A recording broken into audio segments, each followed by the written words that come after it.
Hello everyone, today I'm going to teach you about WH question. Before you come to watching my video, don't forget to subscribe to me สบายดีทุกๆคนเนาะมื้อนี้ข้าพเจ้าสิมาสอนเกี่ยวกับการสร้างประโยคคำถามที่ขึ้นต้นด้วย WH เนาะ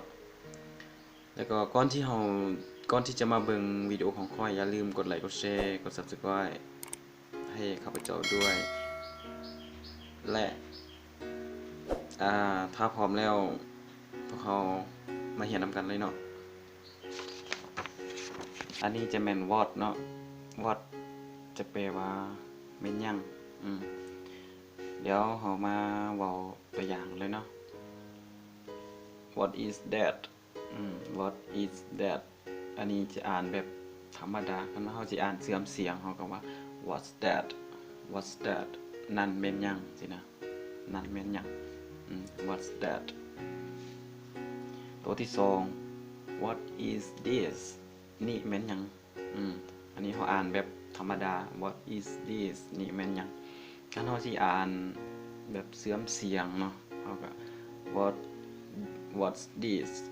what's this แบบ what's this สินะนี่แม่นหยังตัวที่3 what do you mean ก็ได้คือกัน what do you mean เจ้าหมายความว่าแนวใดwhat do you mean เจ้าหมายความว่าแนวใดสินะเอาต่อไปเนาะนี่จะเป็น where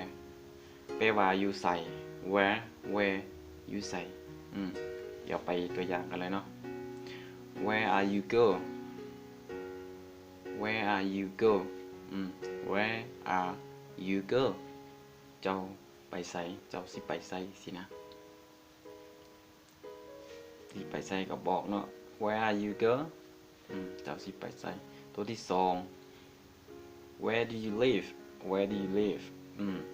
where do you live เจ้าอาศัยอยู่ไสเจ้าอาศัยอยู่ไสอยู่อุดมไซ province บ่อยู่เวียนเทียนบ่อยู่หลวงพระบางก็เว้าไปเนาะว่าสินะ where ตัวที่3เนาะ where are you now where are you now เดี๋ยวนี้เจ้าอยู่ไสwhere are you now เดี๋ยวนี้เจ้าอยู่ไสอยู่ไสก็บอกเข้าไปเนาะว่าอยู่บ่ใดอยู่ไสสินะตัวที่4 where is my phone where's my phone where ก็จะอ่านธรรมดา where is my phone โทรศัพท์ของข้อยอยู่ไสหรือว่าอ่านเสื่อมเสียงก็ได้ส่วนหลายเขาจะเว้าแบบเสื่อมเสียงเนาะต่างประเทศ where's my phone where's my phone ออกเสียงเสื่อมเสียงเลย where's my phone โทรศัพท์ของข้อยอยู่ไสนะต่อไปเนาะตอนนี้จะเป็น when แปลว่าเมื่อใดมาตัวอย่างเลยเนาะ when will you come back when will you come back เมื่อใดเจ้าจะกลับมาสินะ when will you come back เมื่อใดเจ้าจะกลับมาหรือว่า when will you come back home เมื่อใดเจ้าจะกลับมาเฮือนสินะครับประมาณนี้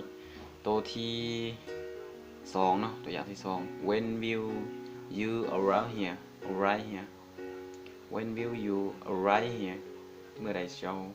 จะมาฮอดที่นี่สินะที่นี่ when will you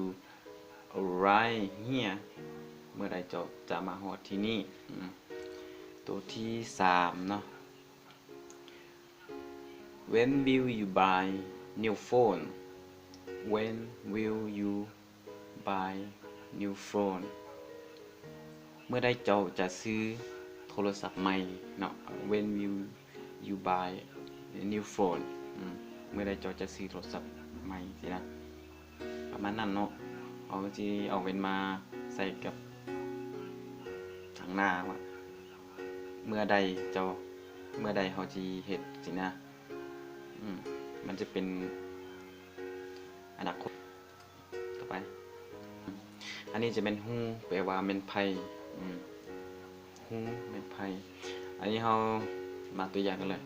who is that man ผู้ชายคนนั้นเป็นไผ Who is that man หรือว่าเราจะอ่านแบบเสียมเสียงเนาะ Who's that man Who's that man ผู้ชายคนนั้นเป็นไผสินะ Who that man ผู้ชายคนนั้นเป็นไผตัวอย่างที่สอง Who are you Who are you Who are you เจ้าแม่นไผสินะทุกวันเขามาพบกันทำอิฐเนาะคนที่ว่าเขาบ่รู้จักนะเขาก็ถามไปเลย Who are you เขาแนะนำตัวเองเจ้าแม่นไผสินะต่อไปประโยคที่3เนาะ Who is she Who is she Who is she ลาวผู้หญิงแม่นไผลาวผู้หญิงแม่นไผ she มันแทนด้วยลาวผู้หญิงเนาะแต่ว่าลาวผู้ชายก็แทนด้วย he เนาะ Who is she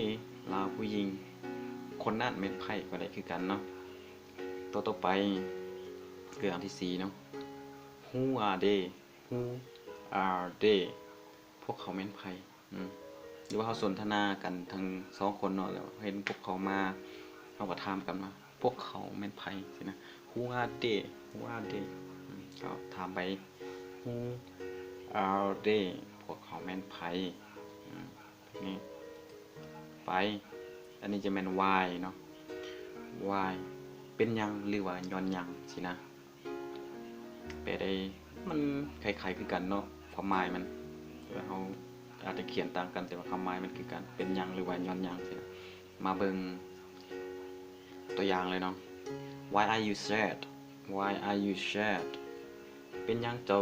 คือมาโศกเศร้าแท้เนาะ